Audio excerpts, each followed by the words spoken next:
안녕하세요. 저는 해외에서 가족들과 함께 사업을 운영 중인 50대 여성 사연자입니다. 그 시절 외국어 한마디 할 줄 몰랐던 제가 여태 이 먼 이국 땅에서 살게 될 줄은 정말 몰랐는데 살다 보니 인생이라는 게 참 신기한 것 같기도 합니다. 저희가 해외에서 지내게 된 지도 벌써 20년이 넘었고, 지금이야 저희도 자리를 잡고 아이들도 잘 키워 걱정 없이 잘 지내고 있지만, 처음 이민을 떠나왔을 때만 해도 저희 부부는 마지못해 고국을 떠나 눈물을 흘리곤 했습니다. 사실 형편만 받쳐준다면 굳이 먼 곳까지 가서 살 일이 뭐가 있을까요? 그런 저희가 떠나야만 했던 이유는 전부 지긋지긋한 시댁 식구들 때문이었어요. 끝까지 저희 결혼을 결사반대했던 제 시어머니 되시는 분 때문에 저희는 도망치듯 한국을 떠나 이곳에서 자리를 잡고 가정을 꾸릴 수밖에 없었습니다. 한창 예쁜 나이 다 지나고 도망쳐 나와 늦결혼하면서 형편이 어려워 결혼식도 올리지 못하고 그렇게 20년을 보냈네요. 부모 자식 간의 일이다 보니 말하기도 조심스럽고 가끔은 내가 인연을 끊어낸 것이 잘한 일이 맞나 싶기는 하지만 그래도 제 입장과 생각이 있으니 여러분들께 제 사연을 전해보려고 합니다. 저와 남편은 20대 젊은 시절 지인의 소개로 만나게 된 사이였습니다. 다른 듯 비슷한 점이 많았던 저희는 몇 번 만남 만에 연인이 되었고 잘 맞는 성격과 궁합 덕분에 일찍이 결혼을 생각하기도 했습니다. 하지만 저희가 결혼까지 하기에는 참 오랜 시간이 걸려야 했네요. 남들은 어려우면 정순물 떠놓고도 한다는 결혼을 저희는 왜 그렇게 하기 힘들었을지 그 과정에서 참 많은 일들이 있었고 너무 깊은 상처를 받기도 했습니다. 저희 두 사람이야 돈 없고 집 없어도 형편껏 꾸려서 마음 맞는 대로 어떻게든 살고 싶었는데 계속된 시어머니 반대에 부딪혀 마음고생이 참 많았었어요. 1살 터울이었던 저희가 처음 만나 연애를 시작했던 것이 제 나이 25살 때였습니다. 그 당시로 생각하면 결혼하기 그리 이른 나이도 아니었어요. 이미 주변에는 진작 결혼해서 자식까지 본 친구들도 있었고 선봐서 반년 만에 결혼하는 집들도 흔한 일이었기에 1년 연애하고 결혼하겠다는 저희가 빠르거나 급한 건 아니었죠. 그렇게 1년쯤 연애를 하고 결혼을 할까 싶었던 저희는 집안에 각자 이야기를 드렸었습니다. 남편이나 저나 둘 다 아버지가 일찍 돌아가시고 어머니와 살고 있었기에 어머니들 허락만 받으면 결혼은 금방 이루어질 일이었어요. 저희 엄마야 딸 자식이 하루빨리 결혼하기 바라시는 분이셨으니 결혼을 반대하거나 하시지도 않았고 어떻게든 형편 맞춰 결혼하면 된다며 내심 제 결혼을 기다리고 계셨는데 정작 시어머니가 문제였습니다. 저희가 교제하고 있다는 건 시어머니도 처음부터 알고 계셨습니다. 큰아들은 진작 장가 보내시고 둘째 아들인 남편과 지내시던 어머니가 그걸 모르실 리 없었죠. 그래서 저희가 1년쯤 만나고 결혼 이야기를 꺼내면 흔쾌히 허락해 주실 줄 알았습니다. 근데 어머니는 저희가 당장 결혼할 준비가 되지 않았다며 저희의 결혼을 반대하셨습니다. 엄마, 미연이랑 저랑 이제 슬슬 날짜 잡고 결혼할까 하는데 어떻게 생각하세요? 결혼? 니들이 뭘 얼마나 만났다고 벌써 결혼 이야기가 나오냐? 아이, 벌써라뇨. 저희 그래도 1년이나 만났는데요. 그리고 저도 이제 적은 나이 아니잖아요. 슬슬 결혼 얘기 나올 때가 됐죠. 에이, 지금이 구한 말도 아니고 요즘 젊은이들은 다들 즐길 거 즐기다가 천천히들 결혼한다 그러던데 너는 뭐가 급해서 그렇게 서두르려고 그래?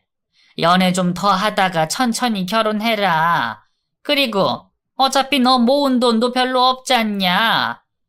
뭐 그건 그렇긴 한데 뭐 돈이야 결혼해서 모아도 되는 거고 미연이도 별로 욕심 없고 해서 그냥 형편껏 하려고요.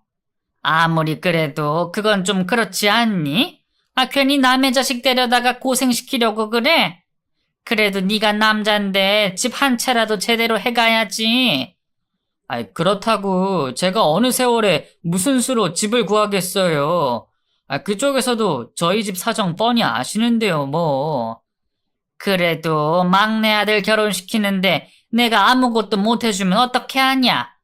너무 안 해가면 두고두고 욕먹는다. 그리고 나도 사돈 뵐 면이 없지 않겠니? 내가 시골 땅값만 오르면 그거 팔아서 너한테 돈 보태줄 테니까 당장 결혼하지 말고 좀 기다려보자, 응? 저희가 형편이 넉넉해서 결혼하려고 했던 것도 아니었습니다.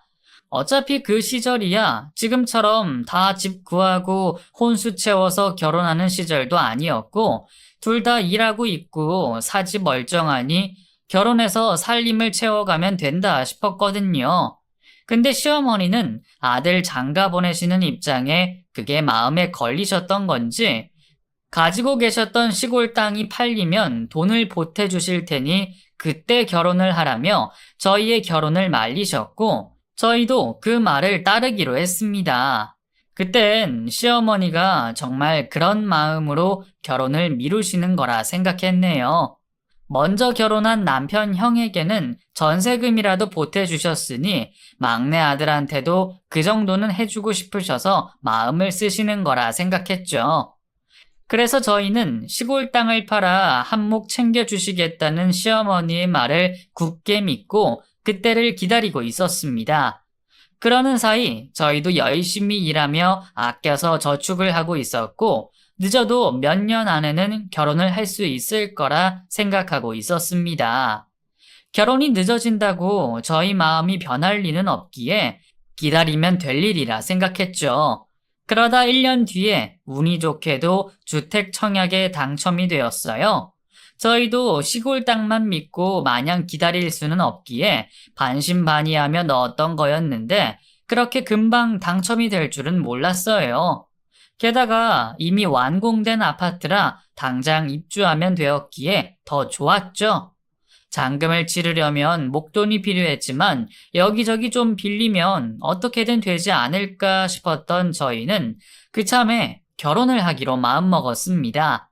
그리고 기다리라고 말씀하셨던 시어머니께 말씀을 드렸죠. 엄마, 우리 이번에 시형 아파트 청약이 되어서요. 아예 이참에 결혼하고 그 집에 입주하면 좋을 것 같은데 곧 중도금도 내야 하고 혹시 엄마가 좀 도와주실 수 있을까요? 뭐? 아파트가 됐어? 몇 평짜린데? 30평대인데 방이 3개나 된다 그러네요. 여기가 구조가 크게 나왔다 그러더라고요.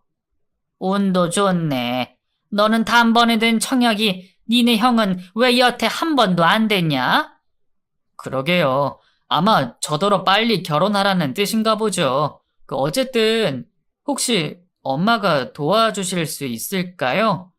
엄마 시골 땅 파신다 그런 거 있잖아요. 근데 내가 지금 그럴 만한 형편이 못 됐는데 어쩌니? 시골 땅도 올라야 팔 텐데 지금 아직 더 기다려야 하는데 그리고 사겠다는 사람도 없고 말이야.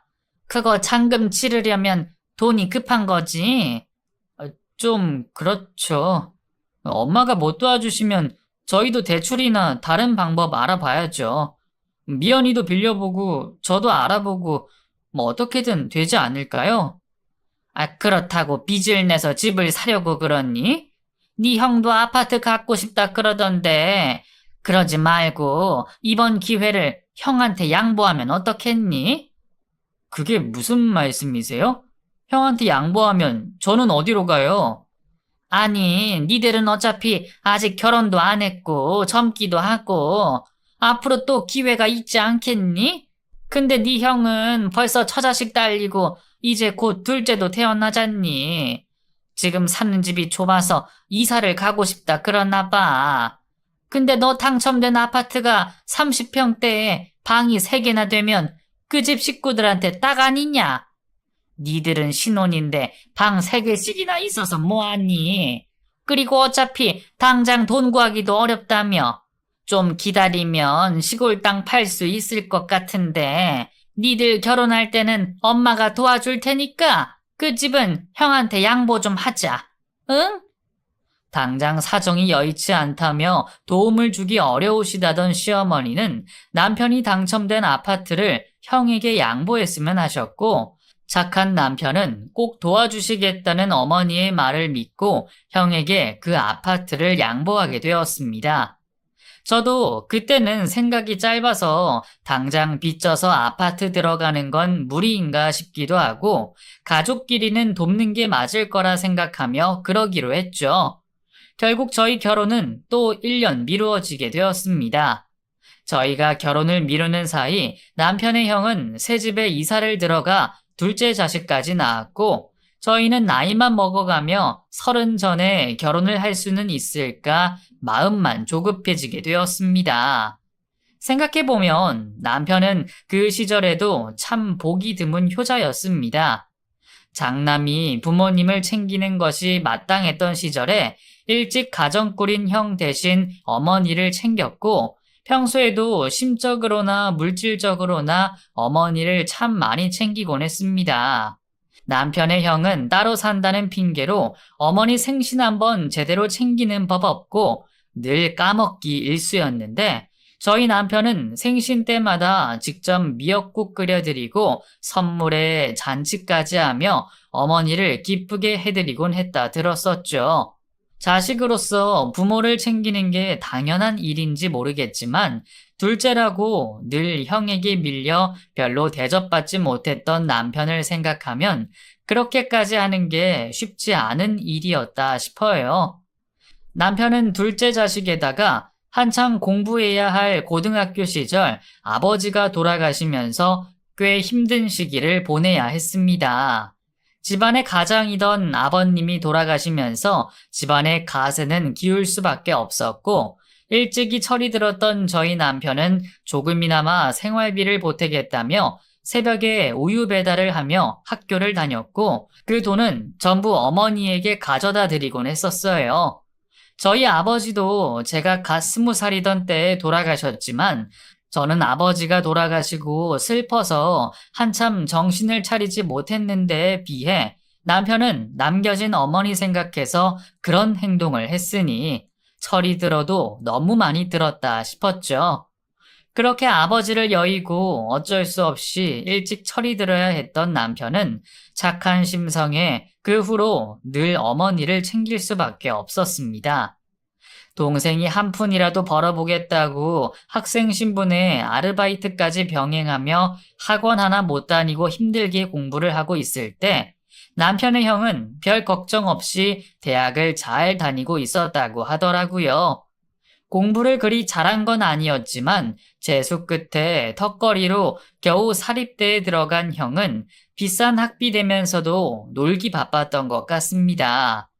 당시에는 남편이 자기 형이랍시고 자세하게 말해주지 않았었지만, 별로 좋은 학교도 아니면서 그동안 아르바이트 한번 해보지 않았다는 걸 들으면 어땠을지 다 듣지 않아도 뻔한 일이었죠. 그렇게 부모님께 용돈과 학비를 받아가며 마음 편히 대학 생활을 하던 형은 아버지가 돌아가시자마자 돌연 군대를 가버렸고, 그 와중에도 어머니께 용돈을 보내달라 하곤 했었답니다. 그랬으니 형이 집안 형편에 그리 도움이 되었을 리가 없었어요. 형은 군대를 제대하고 복학을 하게 되었고, 그러는 사이 남편은 고3이 되어 대학 진학을 고민해야 했습니다. 형도 대학을 다니고 있으니 당연히 학비 정도는 기대했던 남편에게 어머니가 남편에게 대학을 꼭 가야겠냐 물어보셨다 하더라고요. 형 학비 되는 것만으로도 버거운데 자식 둘 다 도와주지는 못하겠다는 말씀이셨죠. 그 말을 제대로 알아들었던 남편은 결국 대학 진학을 포기하였고, 고등학교 졸업 후 곧바로 사회생활을 시작하게 되었습니다. 그러는 사이 형은 학교 졸업하자마자 결혼을 하며 가정을 꾸리게 되었고, 그때도 돈 없다던 어머니는 어디서 나신 돈인지 형의 결혼 자금을 도와주셨습니다. 혼전 임신으로 결혼을 했으니 어쩔 수 없었다고 하더라고요. 제가 보기에는 엄연한 차별이고 편애였어요. 하지만 착한 남편은 형이 장남이니 어쩔 수 없는 거라며 섭섭한 티도 내지 못하고 지냈다 하더라고요. 그리고 그 후로도 형 대신 자기가 홀어머니를 떠맡으며 돈벌이 못하시는 어머니 대신에 생활비 역시 저희 남편의 주머니에서 나올 수밖에 없었습니다. 그러니 남편은 아버지 돌아가신 후로 계속 집에 희생만 하고 살아왔던 거였죠. 제가 아주버님 입장이었다면 어린 동생에게 그런 짐을 지우지는 않았을 텐데 싶었지만 남편은 그런 가족조차 소중한지 늘 형에게 양보하고 어머니에게 희생하고만 살았습니다. 착한 사람인 건 워낙 잘 알고 있었기 때문에 저도 처음에는 그런 남편을 탓하거나 나무라지 않았어요.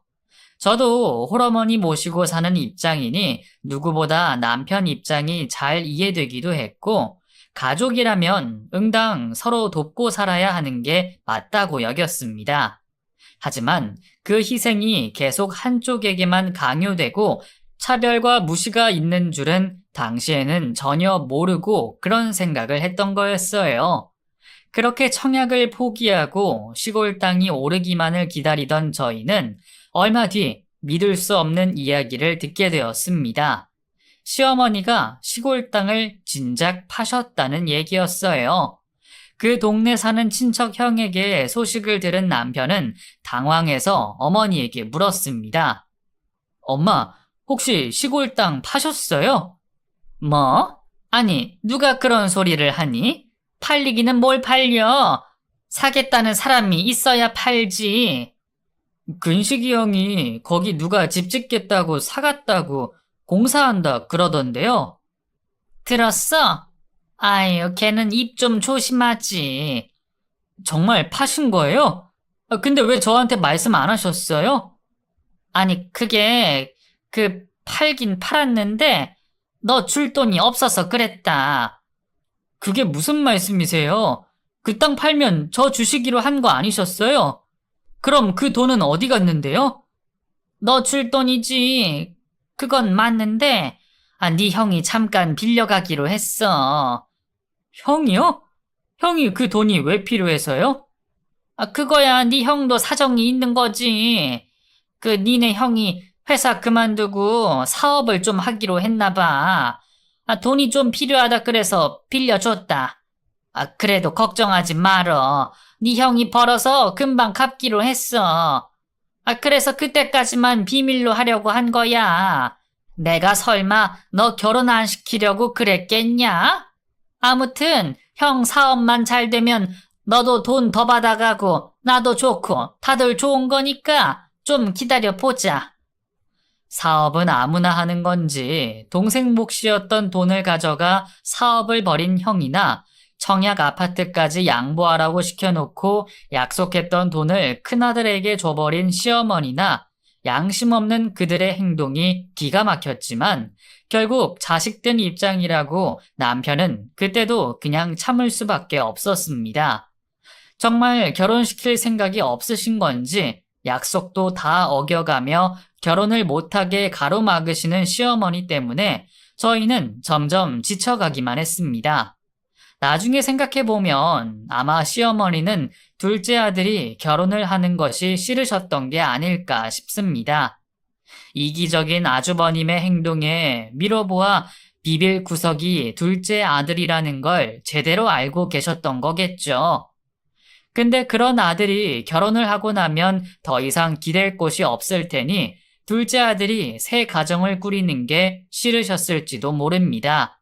물론 이것도 전부 제 생각이고 직접 시어머니에게 이유를 듣지는 못했지만 그렇게 사사건건 결혼을 반대하고 나서시는 건 분명 뭔가 이유가 있을 거라 생각했었죠. 그렇게 그 후로도 저희의 결혼은 쉽게 이루어질 수 없었습니다.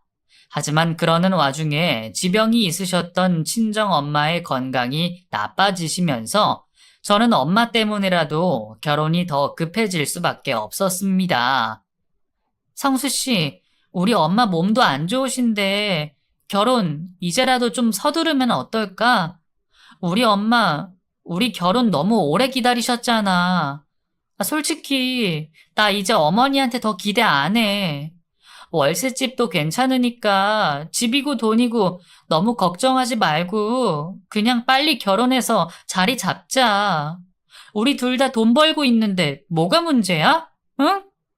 그때 저는 인내심이 한계에 가까워졌고 언제 돌아가실지 모를 엄마를 위해서라도 빨리 결혼식을 올려야겠다 싶었습니다. 청약 아파트도 아깝고 시골 땅값도 배가 아팠지만 전부 다 우리 몫이 아니었겠거니 생각하며 결혼이라도 서둘러야겠다 생각했어요. 그런데 이번에는 남편이 제 뒷목을 잡게 만들었습니다. 미연아, 사실 내가 너한테 말 못한 게 있는데 어떡하지? 아, 뭔데 그래? 또 무슨 문제가 있어? 그게 사실 나 지금 빚이 좀 있어. 그래서 이 상황에 너랑 결혼한다는 게 맞는지 모르겠다. 빚이라니? 성수 씨가 무슨 빚이 있어? 짠돌이가 어디 큰돈 쓸 때라도 있었어? 그게 아니라 형 때문에. 그제서야 남편은 형에게 보증을 서주었던 사실을 밝혔습니다. 형이 사업하다가 좀 어려워졌다고 보증을 부탁했는데, 그게 좀 문제가 생겼어. 한 5천만 원 되는데, 그래서 지금 당장 월세 보증금 구할 돈도 없을 것 같아. 그렇다고 정말 아무것도 없이 결혼할 수는 없잖아. 미안해. 뭐? 그걸 이제 말하면 어떡해? 아니, 형이 사업을 하는데 왜 성수 씨가 보증을 서줘? 어쩔 수가 없었어. 나도 보증은 좀 어렵지 않겠냐 말했었는데 엄마가 자기가 못 도와주니까 자꾸 죽겠다고 그러시잖아. 내가 보증 서겠다고 말할 때까지 밥도 안 드시고 그러셨거든. 그리고 그때는 정말 이렇게 될 줄 몰랐어. 금방 좋아질 거라 그랬는데 형도 마음같이 안 되나 봐. 그게 말이 돼? 어머니나 형이나 정말 너무하는 거 아니야? 청약된 아파트도 자기가 가져가고 시골 땅도 자기가 가져가고 그것도 모자라서 돈 없어서 결혼도 못한 동생한테 보증까지 서달라고 해? 미안해. 미리 말했어야 하는데 미연이 너까지 걱정시키고 싶지 않아서 내 선에서 금방 해결할 수 있을 거라 생각했는데 이렇게 돼서 나도 난감해. 그렇다고 이제 와서 형한테 뭐라 할 수도 없고 화낸다고 해결될 일도 아니잖아. 조금만 기다리면 어떻게든 해결해 준다고 하니까 좀 기다려보자. 그러나 저러나 내 잘못이고 미연이 너랑 장모님한테는 정말 죄송하네. 우리 결혼 많이 기다리셨을 텐데 말이야. 아니면 살림은 천천히 마련하더라도 급하게 시기라도 올릴까? 지금 이 와중에 결혼은 무슨 결혼이야? 나도 이제 됐어. 그때는 저희가 결혼한 사이도 아니었으니 집안 사정을 전부 다 제게 말할 필요는 없었지만 그래도 결혼을 약속한 사이에 제게 말도 안 하고 숨겼다는 것이 무척 배신감이 느껴졌고 결국 저희는 그 일로 크게 싸우며 이별 직전까지 가게 되었습니다. 하지만 헤어지지 못하고 저는 남편을 이해해 보려 노력했죠. 사실 그 사람 탓은 없었어요. 탓이라면 원체 착하고 바보 같은 것이 흠이었습니다. 저도 그게 좋아서 만났으니 그것도 제 탓이라면 제 탓이겠네요. 그리고 그 와중에 남편이 없는 돈 털어 저희 엄마 병원비까지 내주었으니 그 사람을 더 나무랄 수도 없었고요. 가족을 등지라고 하기에는 저도 그리 모진 성격이 되지 못했습니다. 결국 저희는 조금만 더 결혼을 미루기로 했고 그동안 저는 아픈 친정엄마를 돌보느라 정신없이 세월을 보내야 했습니다. 그러다 친정엄마가 결국 돌아가시게 되고 저는 혼자 남겨지게 되었죠. 엄마가 우리 결혼을 보고 가셨으면 좋았겠다 싶어 아쉽기도 했지만 이미 제 짝이 있는 것을 보고 가셨으니 저를 혼자 두고 가셔도 걱정을 조금 더시지 않으셨을까 위안을 삼았습니다. 아직 결혼 전이었지만 저희는 오래 만나며 부부나 다름없는 사이였고 남편은 그때도 혼자 상주가 된 제 곁을 묵묵히 지켜주었습니다. 아버지 돌아가시면서 집에 빚이 있었던 저를 대신해서 장례식 비용도 마련해주고 손님 없는 장례식에 자기 지인들까지 불러주며 끝까지 엄마 가는 길을 배웅해주던 고마운 사람이었어요. 그렇게 엄마가 돌아가신 뒤로 혼자 남겨진 저는 결혼 생각이 더욱 절실해졌습니다. 이제 나도 완전히 혼자 되었고 결혼해서 제 가정을 꾸리고 싶었죠. 더는 결혼을 미룰 수 없다는 생각에 저는 예비 시어머니를 찾아가게 되었습니다. 그리고 그 앞에서 당당하게 결혼을 하겠다고 말씀을 드렸어요. 그래, 어머니는 잘 보내드렸고, 예, 성수 씨가 옆에서 많이 도와줘서 잘 보내드렸습니다. 저도 이제 마음 잘 추스렸고요. 그래, 근데 나는 왜 보자 그랬니? 무슨 할 말이 있어? 엄마, 저희 이제는 결혼하려고요. 돈 때문에 더 미루는 것도 말이 안 되는 거고, 결혼식 포기하고 그냥 미연이 살던 집에서 신혼 차릴까 해서요. 뭐? 결혼식도 없이 살림을 차리겠다고? 그게 무슨 말이냐? 꼭 식 올려야 하는 것도 아니고 그냥 혼인신고만 하고 살려고요. 나중에 형편 되면 늦게라도 해도 되잖아요. 그러는 게 어딨냐? 아무리 없는 형편이라도 결혼식은 해야지. 사람들이 뭐라 생각하겠어? 근데 저희 사정이 그렇잖아요. 미연이도 어머니 병원비 때문에 당장 돈이 없고 저도 형 보증 때문에 빚만 있는데요. 그렇다고 얼마나 더 미룰 수 없잖아요. 엄마, 미연이 이제 30이고 저 이제 31예요. 대체 언제까지 기다리라고 하시려고 그러세요? 아니 그렇다고 니들끼리 다 정해놓고 지금 나한테 통보하는 거니? 대체 누가 결혼을 그런 식으로 하니? 어머니 죄송해요. 그렇지만 저희도 더 기다리기는 힘들 것 같아서 말씀드리는 거예요. 마음 같아서는 저희 엄마 돌아가시기 전에 하고 싶었는데 못해서 그것도 아쉽고요. 이제나마 저희 형편 맞춰서 잘 살아볼게요. 예, 너는 우리 얘기하는데 어딜 끼어들어? 네 부모가 그렇게 가르치디? 아니, 어디 부모도 없는 게 감히 어른 앞에서 말대꾸를 하고 있어? 내가 안 된다면 안 되는 거지. 네가 어디 말을 얹고 있냐? 예? 어머니, 말씀이 좀 심하세요. 뭐가 심해? 감히 별 볼 일 없는 고아 주제 내 아들이랑 결혼을 하겠다고? 어림도 없지. 난 결혼 허락 못하니까 결혼하려면 나 죽거든 내라. 정말 기가 막혔습니다. 아버지 안 계신 건 둘 다 똑같았고 저희 엄마 돌아가신 지는 얼마 되지도 않았는데 여태 결혼 안 시켜주고 계시더니 그제 가서 제가 고아라며 반대를 하신다는 거예요. 제가 정말 고아로 자랐더라도 그런 말을 하면 안 되시는 거지만 억지를 부려가며 그러시는 걸 보니 제가 고아라서 반대하는 것도 전부 핑계같이만 들릴 뿐이었습니다. 지난 6년 내내 이런저런 핑계로 결혼을 허락하시는 것처럼 기다리라고 해놓고 끝까지 그러시니 결국 시어머니는 어떻게 해서든 저희 결혼을 반대할 이유가 필요하셨던 것 같아요.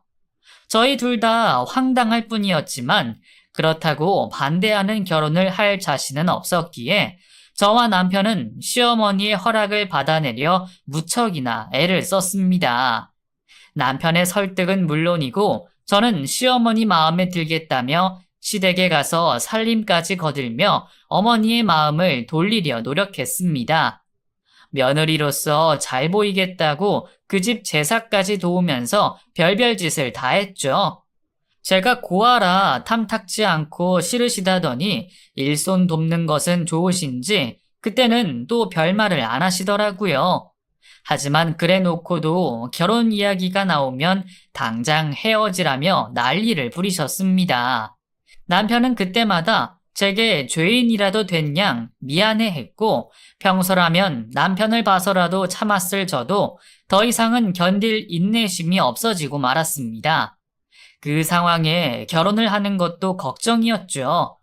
결혼을 한 후로는 시어머니 시집살이가 당연해질 텐데 그러면 결혼을 해도 문제겠구나 싶더라고요. 그렇다고 남편에게 시어머니를 단속하라 할 수도 없었습니다. 제가 생각하기에 남편은 너무나 대단한 효자였으니 저랑 헤어지면 헤어지지 자기 엄마를 모른 채 할 리는 없다고 생각했어요. 그래서 결국 저는 사랑했던 그 사람에게 이별을 통보하고 말았습니다. 성수 씨, 우리 이제 그만하자. 나 그동안 할 만큼 했고 적지 않게 기다렸어. 내가 바보도 아니고 대체 언제까지 더 기다리라고 하는 건지 모르겠고 나도 이제 그만하고 싶어. 나 너무 지친다. 미안해. 그래도 헤어지자니 무슨 말이야. 나 너 없으면 못 사는 거 알잖아. 응? 나도 성수 씨랑 헤어지고 마음 편하지 못할 것 같아. 나 성수 씨 정말 많이 사랑해. 그러니까 여태 그 긴 세월 기다려 놓고도 아무것도 없이 결혼하자 한 거잖아. 근데 어머니가 끝까지 저렇게 반대하시는데 우리가 어떻게 결혼을 해? 성수 씨, 어머니 마음 돌릴 수 있겠어? 못할 거야. 그러니까 결국 내가 떠날 수밖에 없지.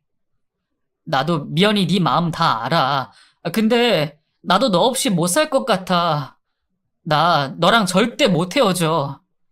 그럼 어떻게 하라고? 그럼 나랑 결혼하려고 성수 씨 가족이랑 인연 끊기라도 하게? 나 솔직히 성수 씨 집에서 결혼 허락한다 그래도 잘 살 자신 없어. 몇 년이나 버티다가 결국 이혼하게 될지 그거나 생각하겠지. 성수 씨 가족 끔찍이 생각하는 거 아니까 헤어지자고 하는 거야. 이쯤에서 끝내는 게 우리 둘한테 좋아. 아니, 이번에는 내가 결단을 내려야지. 물론 가족, 나한테 소중한 거 맞지만 엄마랑 형이 날 정말 가족으로 생각하는지 의심이 들어. 그동안 나도 상처받으면서 내 가족 이해해 보려고 했는데 엄마가 말도 안 되는 이유로 널 반대하시는 걸 보니까 이제야 정신을 차리겠다. 그럼 뭐 어떻게 하려고? 정말 인연 끊고 나랑 도망이라도 가려고? 그래, 우리 도망가자. 지긋지긋한 이 집구석도 버리고 우리 아무도 모르는 데 가서 새로 시작하자. 우리 그동안 너무 고생 많았잖아. 내가 지금 당장 돈 한 푼 없고 호강시켜줄 처지 못 되지만 나 어디 가서든 열심히 살 자신 있어. 그러니까 우리 어디든 가서 둘만 보고 살자. 우리 헤어지지 말고 이제는 정말 나랑 결혼하자, 미연아. 설마 남편이 가족을 버리겠다는 소리를 할 줄은 정말 몰랐습니다. 내심 그 말을 계속 기다렸지만 착한 그 사람이 그럴 강단은 없을 거라 생각했거든요. 하지만 남편은 저와 헤어지지 못한다며 가족을 버리고 저를 선택했고 저희는 그렇게 해서 해외로 이민을 떠나게 되었습니다. 이민을 선택한 것도 거의 최후의 수단이나 다름없었어요. 남편은 형 때문에 생긴 빚 보증 때문에 겨우 모아둔 돈까지 싹 다 날려 빈털터리 신세였고 저도 집에 있던 빚과 나머지를 청산하고 나면 수중에 남은 돈은 2천만 원이 겨우 전부였습니다. 그걸로 어떻게 새 시작을 할 수 있을까 싶었지만 마침 저희 사정을 알고 있던 남편 지인분의 도움으로 저희는 동남아로 이민을 떠나기로 결심했습니다. 그렇게 저희가 도망치듯 한국을 떠나오게 되었던 거죠. 남편이 더 이상 어머니를 모시지 않겠다는 얘기에 시어머니는 난리가 나셨습니다. 유산 상속은 전부 형한테 갈 거라며 앞으로 둘째 자식은 죽었다 생각하겠다 하셨죠. 언제는 주셨나 싶었던 저희는 그 말을 믿지도 않았어요. 마지막 떠나는 그날까지 시어머니는 결국 저희 사이를 인정하지 않으셨고 덕분에 남편은 완전히 미련을 끊어내며 한결 가벼운 마음으로 떠날 수 있었습니다. 그렇게 동남아로 떠나게 된 저희는 험난한 이민살이를 시작해야 했습니다. 다행히 동남아에서 골프장 사업을 하시던 지인분은 저희가 그곳에서 자리를 잡을 수 있도록 참 많이 도와주셨습니다. 도움을 받기는 했지만 당시만 해도 그쪽에 인프라는 전혀 없었기 때문에 저희는 고생을 많이 할 수밖에 없었어요. 말도 안 통하고 돈도 없던 저희에게 이민은 모험이나 다름없는 일이었거든요. 하지만 더운 날씨에 적응하면서 그 고생을 하면서도 한결 마음은 편하더라고요.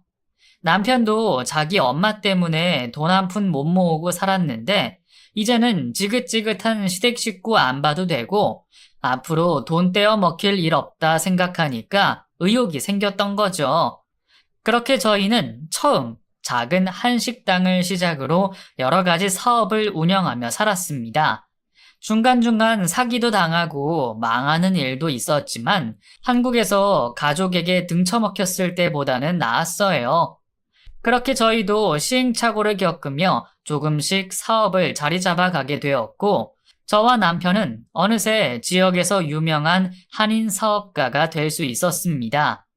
저희는 리조트와 식당을 운영하며 자식 둘을 미국으로 유학 보낼 정도로 잘 지내게 되었습니다. 물론 거저 얻은 것이 아니기에 그 사이 수많은 노력과 고생담이 있지만 그 고생 덕분에 이런 여유를 누리게 되었네요. 그렇게 저희는 네 식구가 행복하고 남부럽지 않은 평화로운 일상들을 보내고 있었습니다. 그런데 몇 년 전 달갑지 않은 연락이 찾아오고 말았죠. 사업을 운영하고 있으니 제 연락처를 얻는 것은 어려운 일이 아니겠지만 그래도 한국에 있는 사람이 어떻게 알았던 건지 잊고 살았던 시모에게 연락이 왔습니다. 에미야, 나다. 아유, 드디어 네 목소리를 들어보는구나. 그래, 손주들이랑 성수는 잘 지내고 있니? 제 번호는 어떻게 하셨어요? 10여 년 만에 연락은 왜 하셨고요? 아유, 며느라, 내가 널 얼마나 찾았는데, 왜 그렇게 말을 섭섭하게 하니? 연락을 왜 하긴? 우리 막내 아들이랑 내 손자, 손녀가 보고 싶어서 그렇지. 그동안 내가 니들 소식 찾으려고 얼마나 용을 썼는 줄 아니? 근데 우리가 이제서야 연락이 닿는구나. 그렇게 말도 없이 떠나서 내가 얼마나 속이 상했는지 말이야. 무슨 말도 없이 떠나요.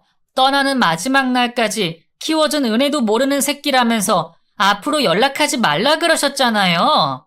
내가 그랬니? 글쎄다. 그때는 나도 너무 화가 나서 그랬겠지. 설마 그게 진심이겠니?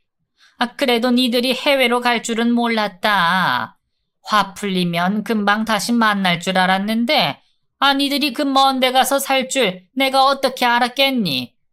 니들이 거기서 잘 산다는 소식은 들었어. 그래서 내가 찾아갈 테니까 우리 얼굴이나 한번 보자꾸나. 응? 글쎄요. 그이도 어머니 소식 기다릴 것 같지는 않은데 뭐하러 오시게요? 뭐 오지 말라면 안 오실 것도 아니고 오실 수 있으면 오시던가요. 시모가 보기 싫어서 여기까지 도망을 나왔는데 이제 와서 보고 싶다 연락하는 시모가 가증스러웠지만 노인네가 여기가 어디라고 올까 싶어 대충 전화를 끊었습니다. 저희도 어떻게 알고 연락이 왔나 싶었더니 아무래도 남편과 연락하고 지내던 고향 사촌 중 하나가 실수로 소식을 전했던 모양이에요. 남편의 형한테 연락이 없는 걸 보면 형은 아직 저희 소식을 모르는 것 같았고 아마 친척이 도와준 건지 설마 했던 시모는 정말로 저희를 찾아왔습니다. 아이고, 우리 막내 성수야. 그동안 고생이 얼마나 많았니? 엄마 보고 싶지 않던? 여기가 어디라고? 여기까지 대체 왜 오셨어요? 지난 세월 동안 제가 궁금하기는 하셨어요? 니들이 외국에서 고생한다는 거 듣고 내가 좀 도와주려고 왔지. 아니 그럼 자식 안 보고 싶은 애미가 어디 있어? 내가 그동안 네 걱정을 얼마나 했는지 아니? 그래도 잘 사는 거 보니 마음이 놓이네. 누가 반긴다고 여기로 오세요? 애미야, 너무 그러지 마라. 우리도 지난 일 잊고 다시 잘 지내야지. 그럼 나 어느 방 쓰면 될까? 저는 시모 인사도 제대로 받지 않고 냉정하게 대했습니다. 벌써 몇십 년 전 일이라 앙금이 다 지워졌을 줄 알았더니 심술 가득한 그 얼굴을 보니 옛날 기억이 떠올라 또 화병이 날 것 같았거든요. 아이들도 저희 사정을 아주 모르지는 않기에 자기 부모를 괴롭힌 할머니에게 마음을 열 리가 없었습니다. 아들도 냉랭하고 손자, 손녀도 할머니를 반기지 않으니 시모 역시 표정이 좋지 않더라고요. 그런데도 옆에서 지내고 싶다며 관광을 시켜달라는 시모에게 저는 일부러 일을 시켰습니다. 관광은 무슨 관광이에요? 여기 아들 도와주러 오셨다면서요? 그럼 가서 일이나 좀 하세요. 저는 일 때문에 나가봐야 하니까 여기 사람들이 시키는 대로 집안일 좀 해놓으세요. 그리고 저는 당황해하는 시모를 가정부들에게 맡기고 나가버렸습니다. 그리고 그 다음 날도 저는 매일 시모를 부려먹었어요. 내가 결혼 허락받겠다고 그 집에서 고생한 걸 생각하면 다 늙은 노인네 밥도 안 주고 싶었지만 차마 그렇게까지 하지는 못했네요.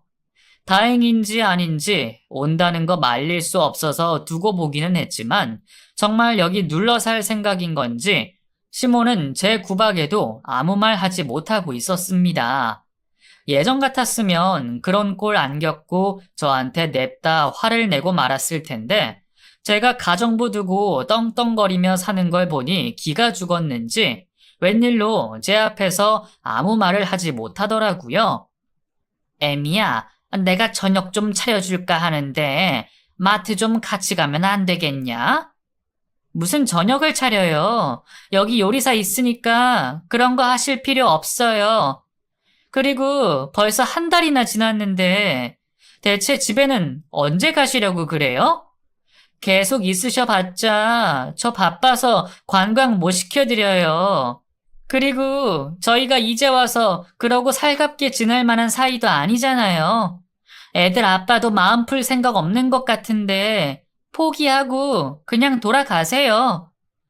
사실 내가 갈 데가 없어서 그런다. 큰애가 나를 얼마나 구박하는 줄 아니? 내가 그땐 니들 결혼 반대하지 말고 너랑 살았어야 하는데 내가 장남이라고 챙겼더니 이것들이 늙은 애미를 구박하고 쫓아내고 말이야. 이거 봐라. 지금 내가 집을 나왔는데도 여태 연락 한 통 없잖니. 그런 내가 어디 갈 데가 있겠니? 그래서 나 앞으로 여기서 니들이랑 같이 살면 안 될까? 내가 일도 많이 하고 애들도 봐주마. 응? 그 소리를 듣고 저는 좀 마음이 불편하기도 했어요. 큰아들한테 쫓겨나 왔다는 얘기에 이제 70 넘은 노인이 오죽 갈 곳이 없으면 외국까지 날아왔을까 싶기도 했죠. 근데 저보다 남편 마음이 더 얼음장 같더라고요. 남편은 쓸데없는 소리를 들어줄 필요 없다는 듯 시모에게 화를 냈습니다. 당신 뭐하러 그런 얘기를 듣고 있어? 그런 소리 듣고 불쌍한 생각이 들어? 엄마, 여기 일할 사람 많은 거 안 보이세요? 그러고 애들 다 커서 유학 가 있고 지금 방학이라서 잠깐 온 건데 엄마가 애를 봐주긴 무슨 애를 봐줘요. 돕긴 뭘 도와줘요? 엄마가 날 한 번이라도 도와준 적이 있기나 해요. 말이 되는 소리를 해요. 그런 걸로 생색낼 생각하지 마세요. 이제 와서 나한테 또 무슨 짓 하려고. 형한테 쫓겨나서 지낼 곳이 필요한 거 아니에요? 내가 못 살았어도 엄마가 날 찾아왔을까? 성수야, 너 아직도 그 옛날 일 가지고 내가 미워서 이러는 거야? 아이고, 그럼 나는 어떻게 하냐? 너는 애미가 불쌍하지도 않니? 그럼 우리는 안 불쌍했어요. 엄마가 우리한테 사과 한마디라도 하셨어요. 큰아들한테만 해줘놓고 나는 대학도 안 보내주고 내 돈 받아서 다 쓰고 그렇게 고생시키고 끝까지 결혼 허락도 안 했으면서 큰아들한테 버림받았다고 이제 와서 여길 찾아올 생각이 드세요? 엄마가 염치 없는 건 알았지만 진짜 심하시네요. 엄마가 자식한테 그래놓고 이제 와서 제가 왜 받아들여야 합니까? 난 엄마 도울 생각 없으니까 그 잘난 큰아들한테 가서 사정하시고 앞으로 찾아올 생각하지 마세요. 애초에 여기 지내게 한 거 복수하려고 그런 거예요.